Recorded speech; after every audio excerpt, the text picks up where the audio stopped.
Estadual agora? Vamos. Porque lançamento. Hoje é dia do lançamento do Campeonato Carioca, que começa amanhã, viu, mano? Boa! Amanhã já tem bola rolando. Isso. No Campeonato Estadual do Rio de Janeiro. Aliás, a gente acompanhou aqui na última sexta-feira no Bom Dia Fox a preparação dos árbitros com drone e tudo, quer dizer, a Ferdi não está poupando esforços aí para dar todo o suporte para a arbitragem. Estrutura os árbitros têm por aqui no Rio de Janeiro, né? Vamos ver como é que vai ser na prática. Vamos bater um papo com o diretor de competições da Federação Estadual do Rio de Janeiro. Tá lá com o Fábio Azevedo, pintando agora aqui no Bom Dia Fox. Fábio, tudo bem?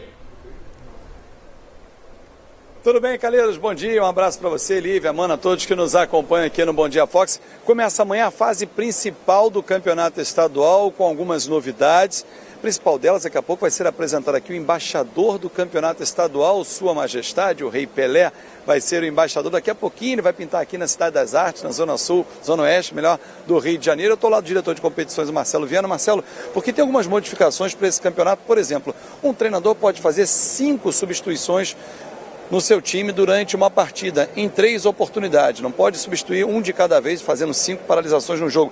É uma das modificações também, Marcelo. Bom dia. Bom dia, Fábio. Bom dia aos telespectadores da Fox. É uma mudança importante, né? A FIFA estabeleceu uma mudança na regra a partir de outubro e definiu que as confederações e as federações pudessem estabelecer um número máximo de 5 para as categorias profissionais e 6 para as categorias amadoras. Então resolvemos implementar nessa fase principal do campeonato, tudo decidido em arbitral, para que não seja paralisado as partidas em cinco momentos. Nós estabelecemos que essas 5 substituições têm que ser realizadas em 3 atos. Então realmente essa é uma das modificações aí para o Carioca de 2018. Algumas outras modificações, Marcelo, para o torcedor se acostumar também. Nos outros anos, o campeão da Taça Guanabara, da Taça Rio, não levava vantagem, né, para a final. E se ganhasse os 2 turnos, disputaria 2 partidas finais.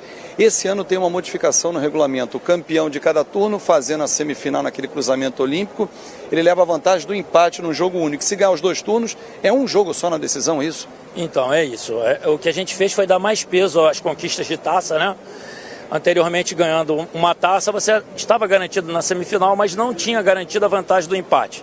Ia depender da sua pontuação ao longo do campeonato. Agora não. Vencendo a taça, você está garantido no quadrangular, né, nas semifinais, e já está estabelecido que você é o dono da vantagem do empate numa partida única. Em caso de conquista das 2 taças, esse clube também vai ter um ganho bem acentuado.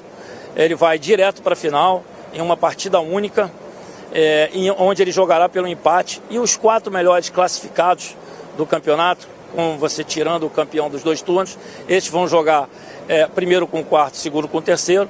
Os 2 vencedores jogam em outra data e o vencedor desse confronto faz a final do campeonato em uma partida com o campeão das 2 taças. E esse campeão das 2 taças tem a vantagem nessa grande final em um jogo único, do empate também? Tem uma vantagem em jogo único e joga pelo empate. Então, assim, a gente pensa que resolveu o problema da falta de credibilidade de conquista das taças, né? Principalmente na Taça Rio. A Taça Rio, em algumas simulações, o clube poderia chegar ali brigando numa semifinal final e já com o quadrangular final formado. Então ela perdia um pouco do interesse e com isso, com esse peso maior, a gente entende que esse formato vai ficar muito mais interessante e atrativo para o torcedor e competitivo, que é o que todos nós queremos. Marcelo, para fechar com você, o torcedor está em casa, está acompanhando o Bom Dia Fox agora, o pessoal no estúdio está perguntando, e o Maracanã? Porque a gente está vendo uma enorme agenda de shows, de eventos no Maracanã, inclusive o Flamengo não estreia na fase de grupos na Libertadores no estádio por conta de shows. E o campeonato estadual tem clássicos, tem semifinais, finais. Em quais jogos o torcedor não verá as grandes partidas no Maracanã? Sim, isso foi alvo de reunião durante a semana que passou lá na federação.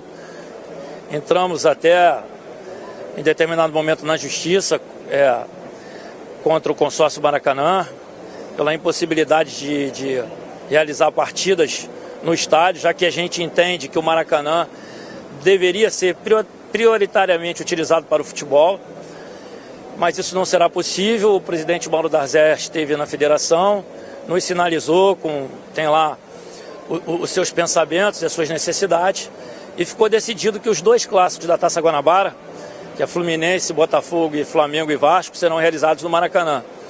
Aí nós não teremos o Maracanã nas semifinais e finais da Taça Guanabara, e no primeiro Fla-Flu, que acho que é na segunda rodada da Taça Rio. Essa partida também não poderá ser realizada no Maracanã. No dia 8 de março, nós teremos um Vasco e Fluminense. Essa partida ficou a ser definida.